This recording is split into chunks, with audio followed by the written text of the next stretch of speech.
What are 3 words you use to describe yourself? Said every single high school teacher I had. And by the end of my senior year, I surely had not found the answer to those daunting questions. Well, if only those high school teachers knew that identity is an abstract, complex, dynamic, and socially constructed concept, as stated by the Communication Between Cultures textbook, and therefore a tricky task narrowing down a whole individual into 3 identifying words. Now, to an outsider, I'm an 18-year-old female. I'm Caucasian with short brown hair and hazel eyes. I'm also about 5'6" and form a slim, athletic build. Unfortunately, those are not the answers my high school teachers were looking for. They wanted something deeper and more meaningful. Following the activity in Chapter 7, I wrote down as many identities I could think of that I possess in my notebook.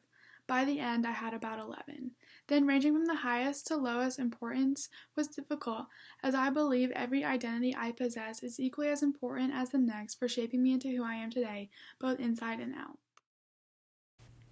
Being a college student is important to me. I am entering the stage of my life that will ultimately help develop my future identity.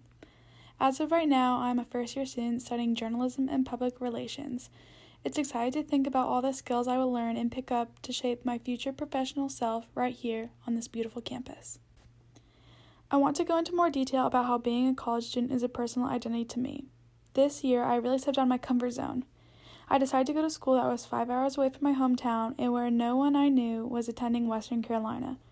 The transition was hard. Classes and a change in schedule was a challenging opportunity, and for the longest time, it seemed I didn't have any close friends on campus to support me through this tough and confusing time. Since the beginning of last semester, I have made both dean's and chancellor's lists and have made plenty of new friends. I have always been a determined person, which means I know how hard I need to work to be successful. I would like to give credit to my dad for shaping me into this character trait. He is an ex-Marine who always puts his all into every task, and I admire that so much about him.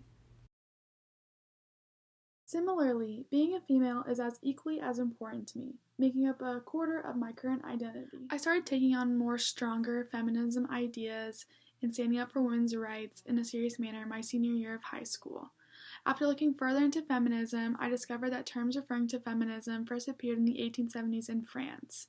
The article, The Core Ideas and Beliefs in Feminism, continues to state that in 1892, a congress in Paris was described as feminist.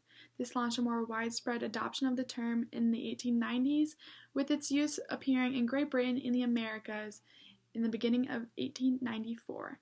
I also recently joined the Sisterhood of Delta Zeta, and although I have not yet been initiated, I can feel the love and strength from this particular group of women that I can call home. I love how women are only there to support and enhance other women's lives, and that is something that isn't as visual in the male population in friendships. And to this, I feel honored to be a woman.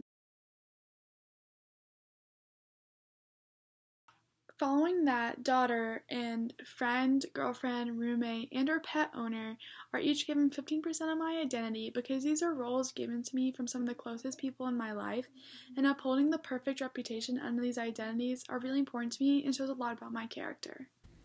I decided to give the title of daughter its own sliver in my pie because I feel a strong and important family identity here. Being a daughter to me means that I get to carry on traditions, morals, and values from my family, in which help me find my true self in challenging times. Reflecting on other personal identities, I recognize that I am very independent. I'm an only child who has a lot of experience of staying home alone and caring for myself, ever since the 3rd grade to be specific. My parents would not leave me home alone for weeks as I have gained their trust. I am also responsible. I have been a YMCA counselor for 3+ years and counting. While I was working as a counselor, I was promoted to a leadership position, which required even more responsibility to fulfill.